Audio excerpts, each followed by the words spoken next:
या खान कोचिंग से क्लासेस में आपका स्वागत है। आज मैं अध्याय फर्स्ट फिजिक्स विद्युत आवेश और उसका क्षेत्र ये लेक्चर 3 स्टार्ट कर रहा हूँ। अभी तक हमने विद्युत क्षेत्र की तीव्रता और अक्षीय निरक्षीय स्थिति पढ़ ली है। उसके बाद अब देखते हैं हम बल युग्म का आघूर्ण।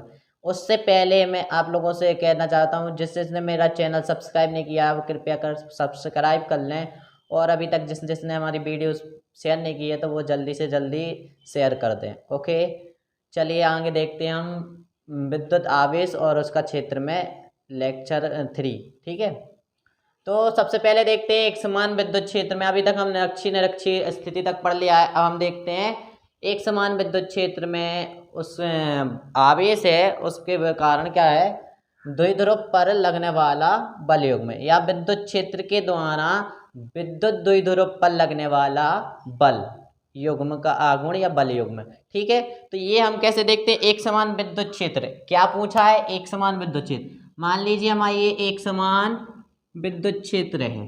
क्या है, एक समान विद्युत क्षेत्र E है। ओके, ये हमारा एक समान विद्युत क्षेत्र E है। यहाँ पर एक बल युग्म का द्विध्रुव वैद्युत द्विध्रुव रख दे रहे। क्या रख देता हूँ, एक वैद्युत द्विध्रुव रख दिया है। इसकी लंबाई, टोटल लंबाई कितनी होती है, आपको द्विध्रुव की लंबाई आपको पता है। द्विध्रुव लंबाई कितनी होती है, 2a या 2l, कुछ भी आप प्रदर्शित कर सकते हैं। और यहाँ पर जो फोर्स लगता है ये विद्युत क्षेत्र E है। क्या है, विद्युत क्षेत्र E है। एक समान विद्युत क्षेत्र में या यदि फोर्स लगता है इधर विद्युत क्षेत्र की दिशा में तो हमेशा लगता है Q इंटू E। यहाँ पर हमेशा प्लस Q आवेश, यहाँ पर माइनस Q आवेश। ये विद्युत क्षेत्र की विपरीत दिशा में यदि फोर्स लगता है तो माइनस QE लगता है। कौन सा लगेगा, माइनस Q आवेश के कारण माइनस QE। मान लीजिए हमारा A है, ये हमारा B है। क्या है, B है। और यहाँ से हम यदि लंब डाल लें, इन दोनों के बीच की दूरी देखें तो ये बीच की दूरी क्या हो जाएगी, ये हो जाएगी हमारी 2a साइन थीटा। ये 2a साइन थीटा क्यों आ जाएगी, क्योंकि यदि आप साइन थीटा बराबर देखते हैं तो साइन थीटा बराबर हमेशा आप देखते हैं तो क्या होता है, लंब बटे कर्ण। लंब बटे लंब कितना है, BC है ना, BC बटे क्या हो जाएगा, AB। यदि आप BC अकेला निकालना चाहें, ये BC अकेले निकालना चाहें तो AB का मान कितना है, 2a। 2a का इधर साइन थीटा में मल्टीप्लाई होगा तो 2a साइन थीटा यहाँ से आ जाता है। तो इसीलिए हमने BC को लिखा हमने 2a साइन थीटा।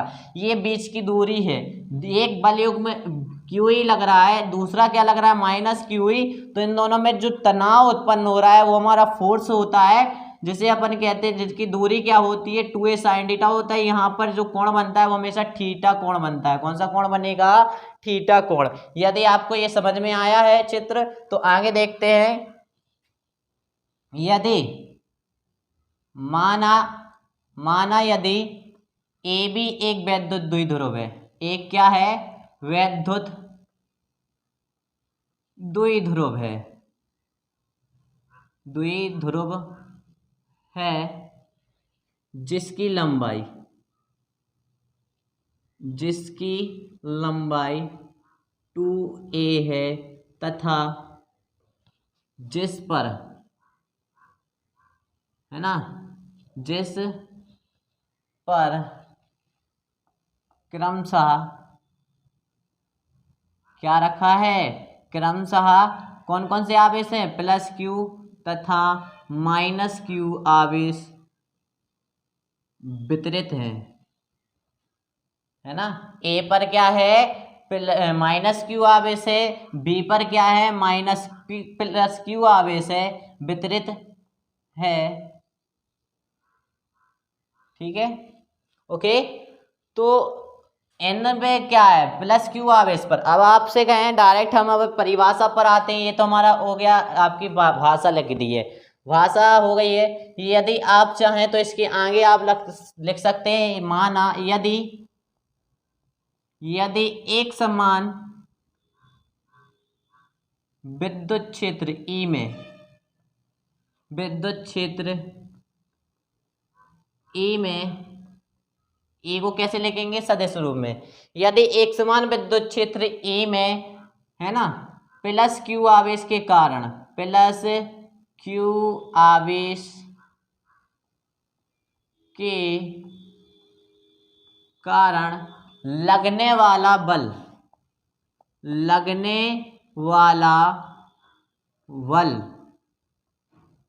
किस पर लगेगा? बी बिंदु पर लगेगा।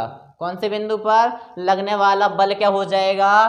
Plus Q E. क्या हो जाएगा? F1 हो जाएगा Q इंटू ए। क्या हो जाएगा? Q इंटू ए। यदि तथा ये कैसा है? विद्युत क्षेत्र एक समान विद्युत क्षेत्र की दिशा में, है ना, विद्युत क्षेत्र ए की दिशा में। ये कैसा लगेगा? विद्युत क्षेत्र ए की दिशा में। ठीक है, ये आप कोष्टक में लिख लीजिए। ये जो क्यू ई लग रहा है वो विद्युत क्षेत्र ए की दिशा में, तथा माइनस क्यू आवेश के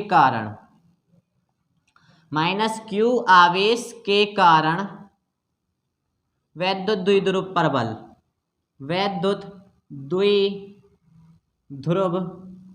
पर लगने वाला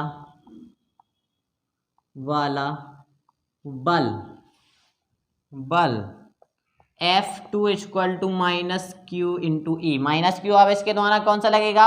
माइनस क्यू ई। मतलब F2 कैसा हो गया? माइनस में हो गया है। ठीक है, जो विपरीत दिशा में, विद्युत क्षेत्र की विपरीत दिशा में, विद्युत क्षेत्र की विपरीत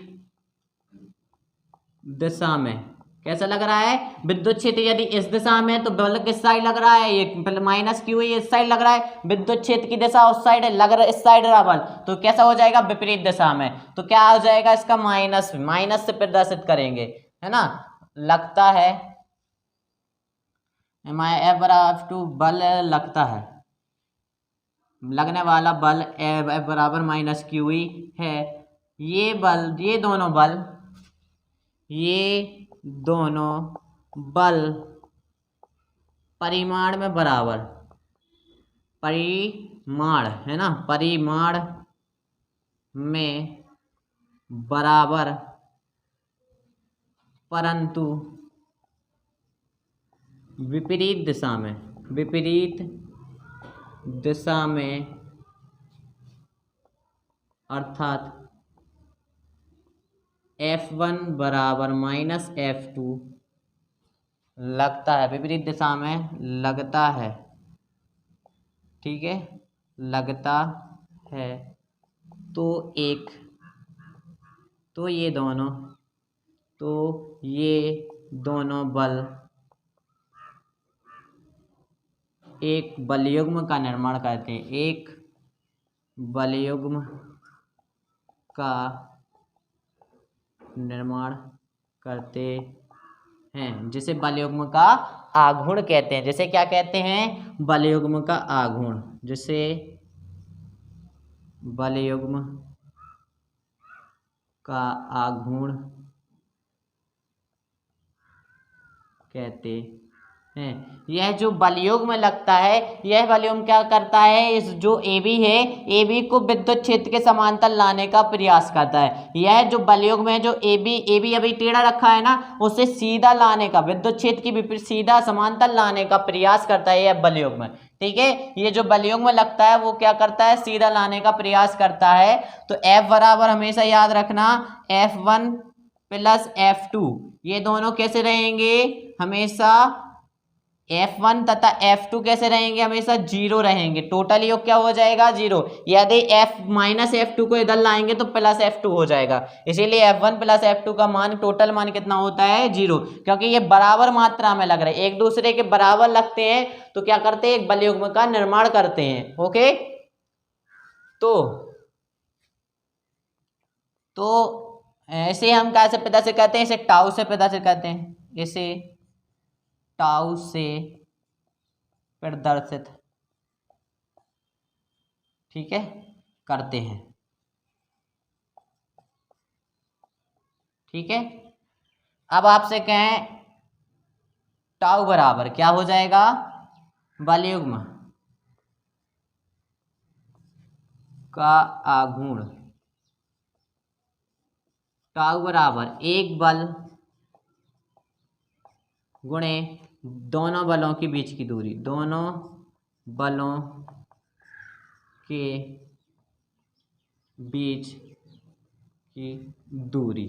तो ये क्या हो जाएगी, एक बल हमारा कौन सा लग रहा है, F लग रहा है। मान लो ये कोई भी एक F1 ले लो चाहे F2 ले लो, मान लीजिए हमने F1 ले लिया, ठीक है। F1 इंटू दोनों बलों के बीच की दूरी हमने अभी क्या बताई थी, दोनों बलों के बीच की दूरी क्या है, BC, ठीक है। BC का मान कितना है, 2a साइन थीटा, कितना है 2a साइन थीटा। तो टाउ बराबर क्या हो जाएगा, F1 का मान क्या है, Q इंटू ई, क्या है Q इंटू ई, और BC का मान क्या है 2a साइन थीटा, क्या है 2a साइन थीटा, क्या है 2a साइन थीटा। तो क्या हो जाएगा 2QA, क्या हो जाएगा 2QA इंटू ई साइन थीटा। अब आप लोग एक चीज तो जानते, 2QA किसके बराबर होता है, 2QA किसके बराबर होता है, द्विध्रुव आघूर्ण, किसके बराबर होता है, वैद्युत द्विध्रुव आघूर्ण, वैद्युत द्विध्रुव आघूर्ण। वैद्युत द्विध्रुव आघूर्ण को P से प्रदर्शित करते हैं, P बराबर होता है 2 इंटू क्यू इंटू ए, ठीक है, ये होता है, ठीक।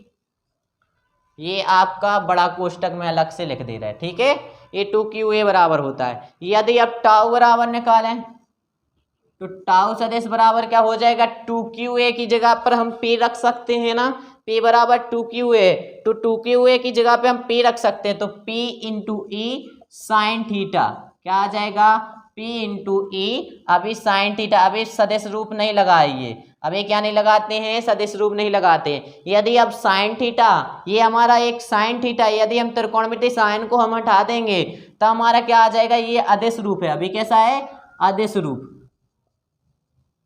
अदिश रूप, अदिश रूप क्या है 2QA, है ना, मतलब क्या है, टाउ बराबर PE साइन थीटा।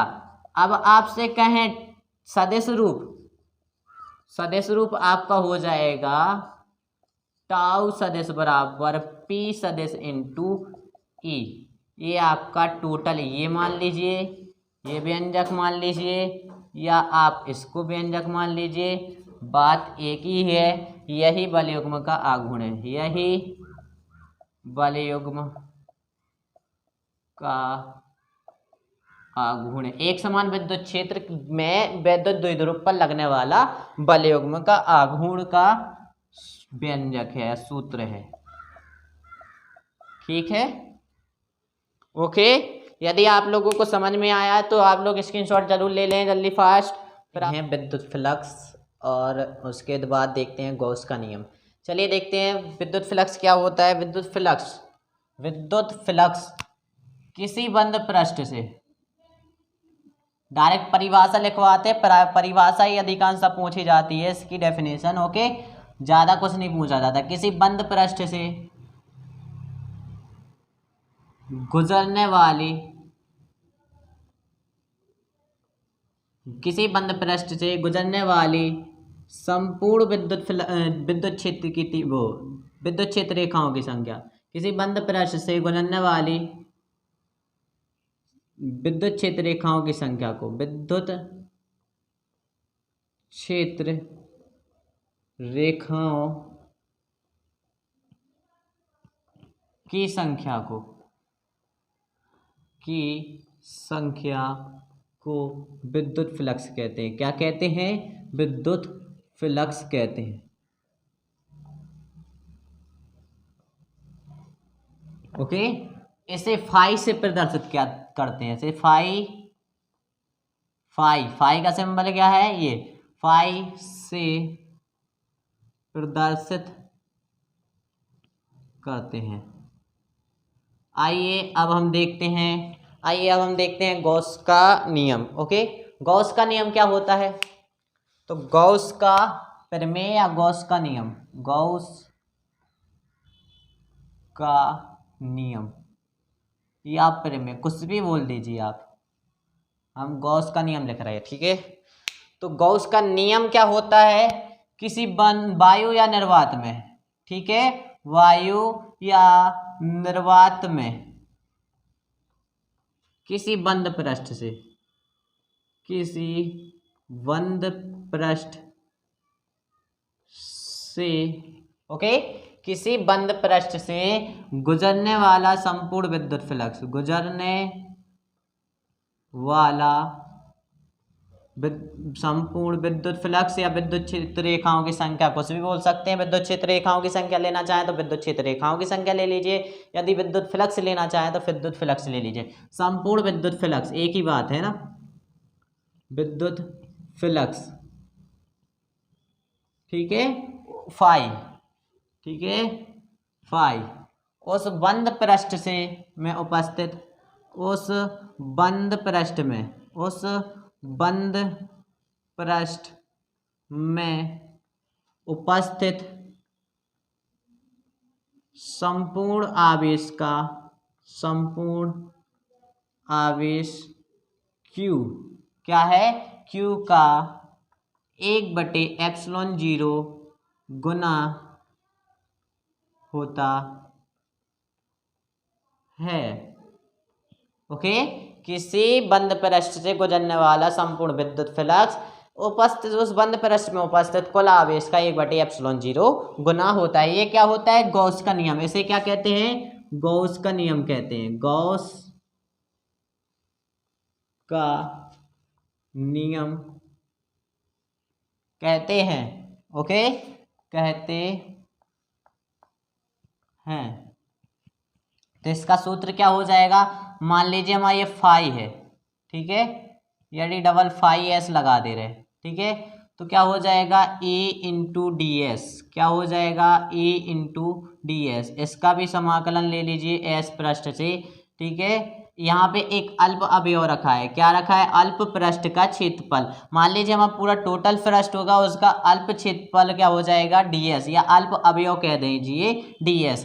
क्या हो जाएगा, Q/ε0 गुना होता है, कितने के बराबर होता है, Q/ε0 गुना होता है। या आप इसी को a into D S cos theta भी लिख सकते हैं, क्या लिख सकते हैं, a into D S cos theta. ये हो जाएगा अपना अदिश रूप, ये हो जाएगा आपका सदिश रूप, और ये आपका Q/ε0 गुना होता है। ये Q है, Q का 1/ε0 गुना क्या हो जाता है, गॉस का प्रमेय। ये एक फाई है, फाई क्या है, हमारा संपूर्ण विद्युत फ्लक्स से Q/ε0 गुना होता है, या A into D S Q/ε0 गुना होता है। मान लीजिए हमारा एक बंद पृष्ठ है,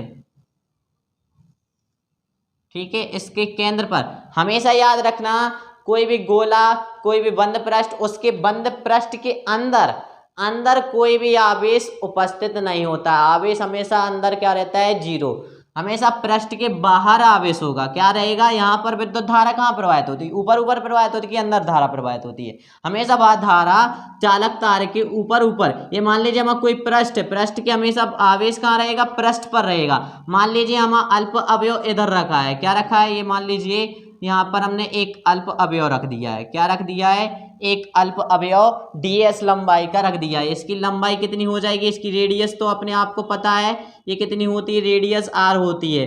मान लीजिए O केंद्र है, यहाँ पर एक भी आवेश नहीं होता है, आवेश कहाँ रहेगा, मान लीजिए हमारा ये P बिंदु है, ये कौन सा बिंदु है, P बिंदु। इसका टोटल क्षेत्रफल कितना होता है, टोटल क्षेत्रफल होता है आपका यहाँ से यहाँ तक का क्षेत्रफल होता है डेल्टा S बोल दीजिए, या ds बोल दीजिए, डेल्टा S की जगह पे हम ds लिख दीजिए, ठीक है, ओके, ds रहता है, इसका क्षेत्रफल कितना रहेगा, ds।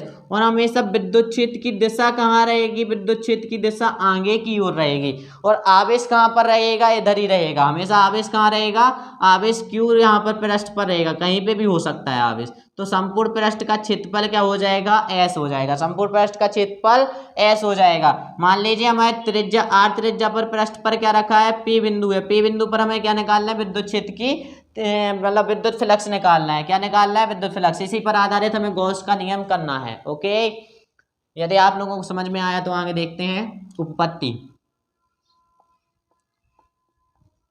उपपत्ति माना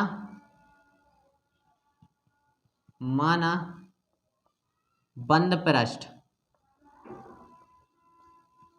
S है, ठीक है, बंद पृष्ठ S है, उसके अंदर उपस्थित आवेश शून्य होता है, स्थित आवेश शून्य होता है। यदि r त्रिज्या, यदि r दूरी पर केंद्र O से r दूरी पर कोई बिंदु P पर विद्युत क्षेत्र की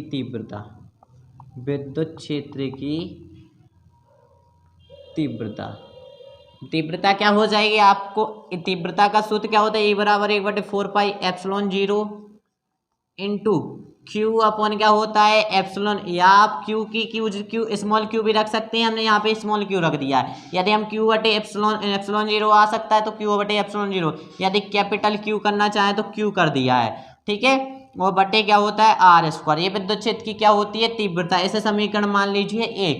क्या मान लिया? समीकरण 1। यदि P पर, यदि इस बंद पृष्ठ S पर, यदि बंद पृष्ठ S पर अल्प क्षेत्रफल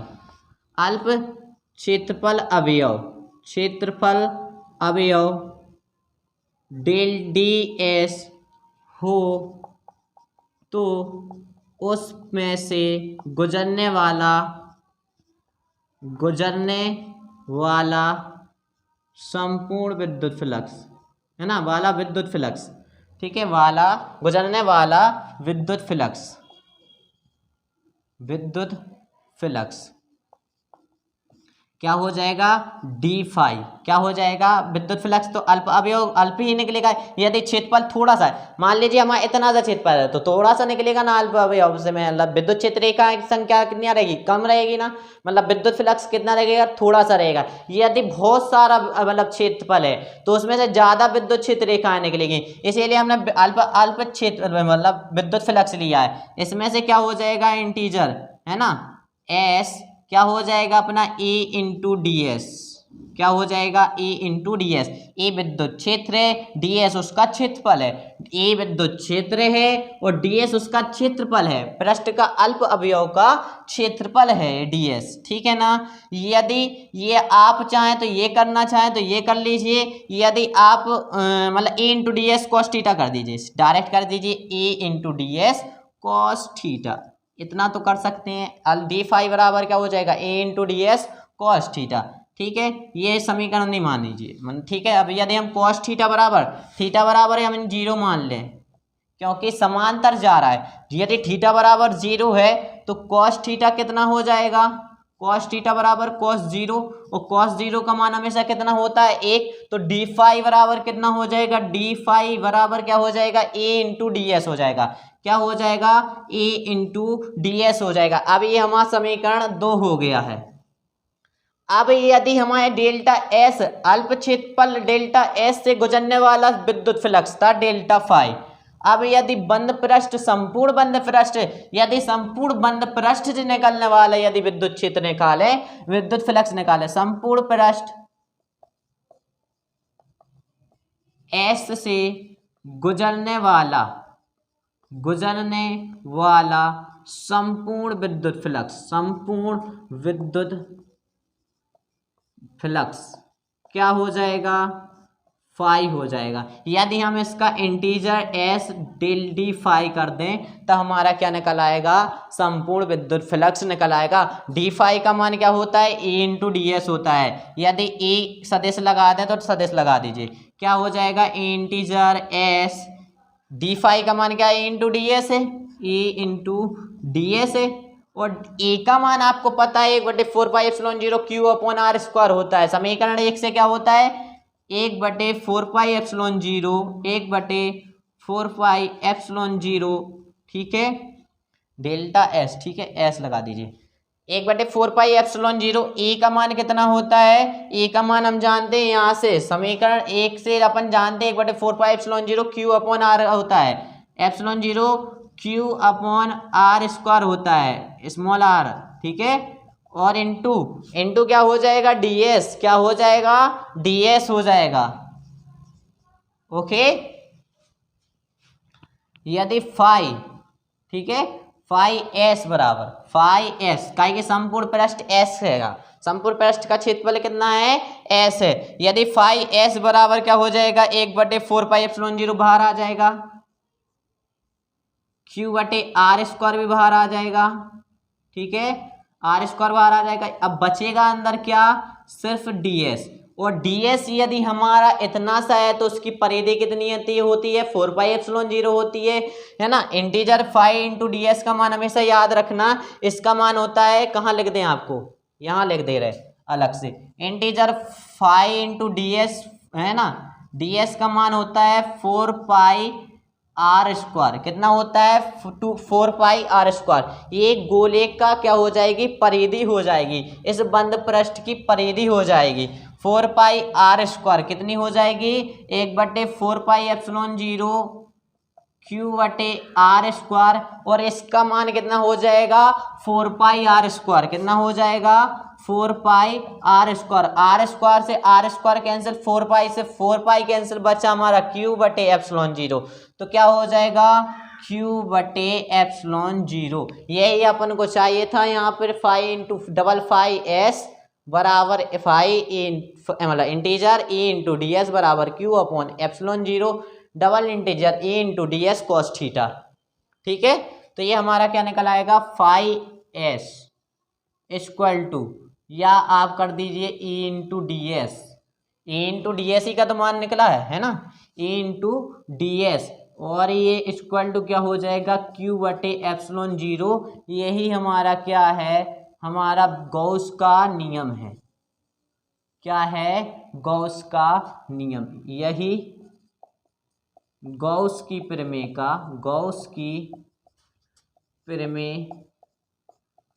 का अभीष्ट व्यंजक है, ये आपका हल हो जाएगा, व्यंजक है। यदि आप लिखना चाहें तो आपने समझ में तो आ गया है कि नहीं आया है, यदि आ गया है तो स्क्रीनशॉट फटाक से ले लीजिए, ले लिया है। अब देखते हैं गॉस के नियम के द्वारा कूलॉम का नियम का निगमन, मतलब गॉस के नियम के द्वारा कूलॉम का नियम या विद्युत क्षेत्र की तीव्रता कैसे निकालते हैं किसी बिंदु पर। माना यहाँ पर एक केंद्र O है, ये क्या है, O है, इस पर हमने क्या रख दिया, +Q आवेश रख दिया। इससे r दूरी पर, कितनी दूरी पर, r दूरी पर कोई बिंदु P स्थित है, कौन सा बिंदु है, P स्थित है, ठीक है। यहाँ पर हमारा रखा है मतलब Q आवेश रखा है, बिंदु आवेश कितना रखा है, Q रखा है, स्मॉल q, ठीक है। यदि हम r को क्या मान ले, त्रिज्या मान लो, r ही त्रिज्या मानकर हम क्या खींच दें, एक गोला खींच दें, क्या खींच दें, एक गोला खींच दे, तो ये क्या बन गया, गॉसियन पृष्ठ। ये टोटल अब क्या बन गई है, गॉसियन पृष्ठ। ये क्या है, गॉसियन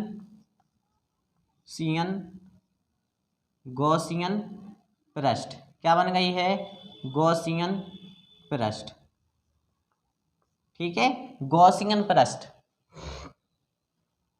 ये माना कोई बिंदु ऊपर +Q आवेश स्थित है, ठीक है, +Q आवेश क्या है, स्थित है। तो हमें क्या निकालना है, यदि विद्युत क्षेत्र की तीव्रता निकालना है, क्या निकालना है, विद्युत क्षेत्र की तीव्रता निकालना है। मान लीजिए वहाँ +Q आवेश स्थित है, तो r दूरी पर स्थित है, तो O से r दूरी पर, क्या है, r दूरी पर कोई बिंदु P स्थित है, ठीक है, कोई बिंदु क्या है, P स्थित है, जिस पर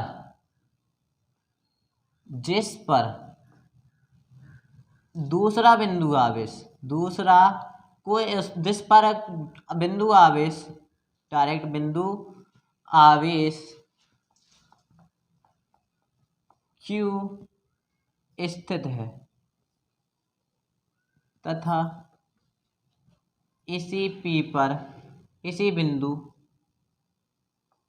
P पर विद्युत फ्लक्स या विद्युत क्षेत्र की तीव्रता, विद्युत क्षेत्र या विद्युत फ्लक्स है ना, विद्युत फ्लक्स, इसी पर गुजरने वाला गॉस, ये क्या बना लिए गॉसियन प्रश्न, मतलब बी पर क्या है विद्युत फ्लक्स क्या हो जाएगा फाई बराबर ए इंटू डी एस, क्या हो जाएगा ए इंटू डी एस, ये एस क्षेत्रफल, इसका टोटल क्षेत्रफल क्या हो जाएगा, पृष्ठ का क्षेत्रफल क्या हो जाएगा एस हो जाएगा, टोटल पृष्ठ का क्षेत्रफल क्या हो जाएगा एस हो जाएगा, एस के द्वारा ए इंटू डी एस हो जाएगा, क्या हो जाएगा ए इंटू डी एस हो जाएगा।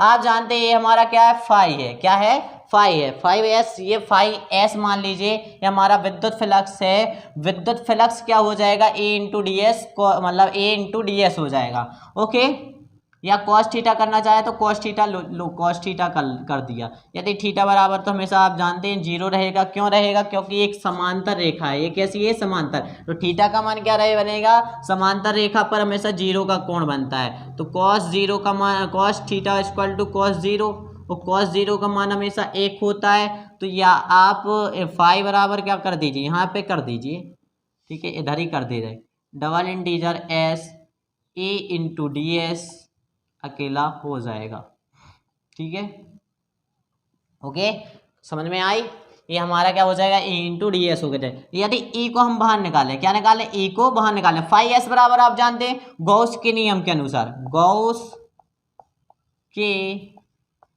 नियम, ये समीकरण एक नियम से फाई एस बराबर आप जानते हैं क्या होता है क्यू बटे एप्सिलॉन जीरो होता है, क्या होता है क्यू बटे एप्सिलॉन जीरो होता है, तो हम फाई एस की जगह पे समीकरण एक से कर सकते हैं ना, क्या कर सकते हैं समीकरण एक से, समीकरण एक से, ठीक है समीकरण एक से क्या हो जाएगा फाई एस बराबर, फाई एस की जगह पे क्यू बटे एप्सिलॉन जीरो, तो क्यू बटे epsilon zero equal to double integer S A into क्या होता है डी एस होता है, ठीक है। यदि ए को बाहर ले लीजिए तो ए क्या हो जाएगा बाहर आ जाएगा, ए क्या हो जाएगा बाहर आ जाएगा, तो integer S into D S, यदि आप जानते हैं पूरी परिधि कितनी होती वृत्त की परिधि 4πr² हो जाएगी, आप तो वैसे परिधि कितनी होती है 2πr², मतलब 2πr होती है, यदि टोटल क्षेत्रफल निकालना चाहे परिधि का एक क्षेत्रफल गोले का क्षेत्रफल निकालना चाहे तो क्षेत्रफल होता है 4πr², क्षेत्रफल कितना हो जाएगा 4πr², एस से गुजरने वाला क्षेत्रफल तो क्यू बटे एप्सिलॉन जीरो, ठीक है तो फाई इंटू यहाँ लिख दे रहे double integer S D S कितना हो जाएगा 4πr² हो जाता है, ये कुल क्षेत्रफल है, ये कुल क्षेत्रफल है, ठीक है अल्प अवयव पर निकलने वाला कुल क्षेत्रफल है, ये बड़े कोष्टक में हम लिख दे रहे हैं, ठीक है तो Q अपॉन एप्सिलॉन जीरो क्या हो जाएगा Q upon epsilon zero equal to A into double integer d S का मान कितना होता है 4πr² होता है, कितना होता है 4πr², यदि ए को हम यहीं रखें 4πr² को इधर पहुंचा दें तो क्या हो जाएगा इक्वल टू में टोटल इक्वल टू में ए अकेला हम निकाल लें, क्या निकाल लें ए अकेला, तो इक्वल टू क्या हो जाएगा 4πr² इधर आ जाएगा, तो 1/4πr² क्या आ जाएगा 1/4 एप्सिलॉन जीरो, यदि आर को हम क्यू के नीचे लिख सकते हैं, एप्सिलॉन को हम 4 एप्सिलॉन जीरो लिख रहे हैं ताकि 4 एप्सिलॉन जीरो बटे में आएगा, 4πr² बटे में आएगा तो 4 एप्सिलॉन जीरो हो जाएगा, ये आ गया, और क्यू बटे क्या हो जाएगा r², क्यू बटे क्या हो जाएगा r², यही हमारी क्या है विद्युत क्षेत्र की तीव्रता का व्यंजक है, यही क्या है विद्युत क्षेत्र की तीव्रता का व्यंजक, विद्युत क्षेत्र की विद्युत क्षेत्र की तीव्रता का अभीष्ट व्यंजक है। हम इसके अनुप्रयोग सीख रहे हैं, ये गॉस के नियम का अनुप्रयोग है, इसके द्वारा हमने विद्युत क्षेत्र की तीव्रता भी निकाल ली है, अभीष्ट व्यंजक है, अभीष्ट व्यंजक है, ठीक है ये हमने अभी क्या निकाली विद्युत क्षेत्र की तीव्रता निकाली। अब यदि हम कूलम पर मान लीजिए हम क्यू पी पर क्या रखा है पी पर, यदि पी पर बिंदु आवेश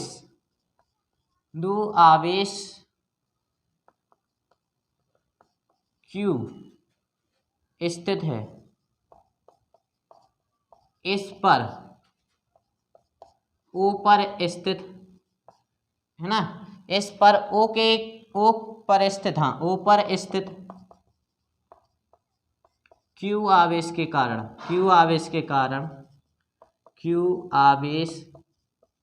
कारण, लगने वाले विद्युत क्षेत्र की तीव्रता, या अब लगने वाला बल क्या हो जाएगा, बल क्या हो जाएगा, F बराबर Q इंटू ई, क्या हो जाएगा, सॉरी क्यू का आ जाएगा स्मॉल, Q इंटू ई आ जाएगा, क्या आ जाएगा, Q इंटू ई। ओके, F बराबर क्या आ जाएगा, Q इंटू ई का मान आप जानते हैं 1/4πε0 Q अपॉन आर स्क्वायर होता है, तो क्या हो जाएगा Q इंटू 1/4πε0, ठीक है, एप्सिलॉन 0 और क्या आ जाएगा Q अपॉन आर स्क्वायर, क्या आ जाएगा Q अपॉन आर स्क्वायर, ठीक है। अब आप जानते हैं Q इंटू क्यू कर सकते हैं, तो यह आ जाएगा F बराबर, ठीक है सदिश F बराबर 1/4πε0, ठीक है 4πε0 Q into Q upon R square, ये हमारा क्या निकल आया है, कूलोम का नियम, यही कूलोम के नियम का अभीष्ट व्यंजक है, ठीक है। यदि इसको स्क्रीनशॉट लेना चाहें तो स्क्रीनशॉट फटाक से ले लीजिए, ले लिया है तो आपका अध्याय 1 समाप्त होता है फिजिक्स का। लेकिन आप मुझ पर विश्वास रखिए और अपने चैनल पर विश्वास रखिए, हम आपका पूरा एमपी बोर्ड का पूरा सिलेबस करवाएंगे और एनसीईआरटी लेवल पर। ये जरूरी नहीं है सिर्फ एमपी बोर्ड पे आए, आपका यूपी बोर्ड, बिहार बोर्ड और जितने भी होते हैं, छत्तीसगढ़ बोर्ड, ये सारे के सारे बोर्ड में आपका एनसीईआरटी सिलेबस चलता है। तो एनसीईआरटी बुक्स पर आधारित ये सारे के सारे कॉन्सेप्ट है, ये आपके हमने पूरे अध्याय पर कर दिए हैं। आपका मतलब अध्याय विद्युत आवेश और उसका क्षेत्र ये हमने पूरा आपका कंप्लीट कर दिया। लेक्चर 1, लेक्चर 2, लेक्चर 3, ये लास्ट लेक्चर था, ये लास्ट लेक्चर आप देख लेना, ये तीनों लेक्चर, तो आपका एक अध्याय पूरा कंप्लीट हो जाएगा। यदि आप ये जितने भी मैंने कॉन्सेप्ट कराए हैं आप ये अच्छे से पढ़ लें तो आपका मतलब पेपर अधिकांशतः क्वेश्चन आने की संभावना है और आ भी सकता है, ठीक है। ये हमने जितने भी क्वेश्चन कराए तो ये प्रीवियस ईयर में आने वाले क्वेश्चन भी है और इम्पोर्टेंट रखने वाले क्वेश्चन हैं, ओके। तो आप अपने चैनल पर यदि आप मतलब विश्वास बनाए रखें, यदि आपको यह वीडियो पसंद आई है तो आप ज़्यादा से ज़्यादा शेयर करें और अपने इस चैनल को भी ज़्यादा से ज़्यादा सपोर्ट करें और मुझे भी सपोर्ट करें, साथ में आप लोगों की पढ़ाई भी हो सके और आपको अच्छे से अच्छा मतलब माध्यम हिंदी मीडियम से पूरा आपको प्लेटफॉर्म मिल जाए, आपको ऑनलाइन कोर्स मिल जाए आपको। मैं इसीलिए जितना प्रयास हो सकता है तो मैं उतना करूँगा। आपका पेपर फरवरी में होने वाला है, आपके कई सिलेबस में चेंजेस हुए हैं, तो मैं आपको मतलब डिस्क्रिप्शन बॉक्स में आपकी पीडीएफ डाल दूंगा, तो आप उस लिंक के द्वारा आप पीडीएफ देख लेना। यदि पीडीएफ ना मिले तो आप एक टेलीग्राम का चैनल हम बना लेंगे, तो उसमें आप लोग ज्वाइन हो जाना, उसमें हम पीडीएफ डाल देंगे, तो हम सारे नोट्स आपके पूरे उसी में डाल देंगे।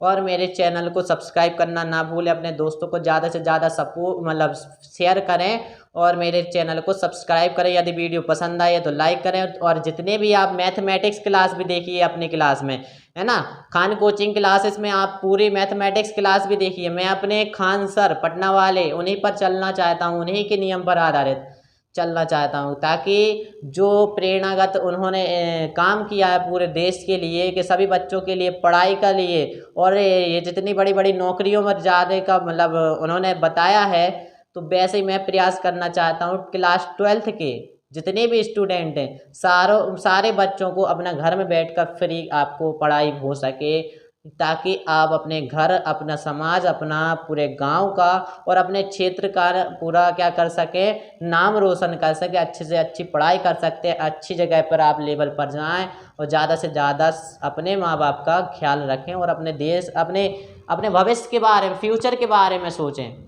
मेरी तो यही कामना है कि आप लोग 85 से ज़्यादा परसेंटेज लाने का प्रयास करें। आपको ये जो 25,000 मिलेंगे तो आप अपनी पढ़ाई में आगे प्रयोग कर सकें। ये 25,000 लैपटॉप जो आप लैपटॉप से पढ़ सके अपने घर में बैठ के, जो है मध्य प्रदेश सरकार के द्वारा दिया जाता है जो 25,000, वो आप घर बैठ के अपना यूज़ करें, अपने ऑनलाइन क्लास पढ़ें। यही मेरी कामना है कि आप लोग अच्छे से पढ़ाई करें, मेरे को सपोर्ट करें, मेरे चैनल को सपोर्ट करें और साथ में अपनी पढ़ाई पे भी ध्यान दें। Okay thank you. आगे शेयर ज़्यादा करना और मैथमेटिक्स क्लास को भूलना नहीं। मैथमेटिक्स भी आप चैप्टर देखते जाना जो मैथमेटिक्स लिए हैं। ओके, तो मैथ के भी हमने आपके सेकंड लेक्चर चल रहा है, सेकंड अध्याय चल रहा है। इसका फर्स्ट अध्याय निपट गया है तो आपका सेकंड अध्याय आपका कल से स्टार्ट कर दूंगा। Okay thank you, good bye.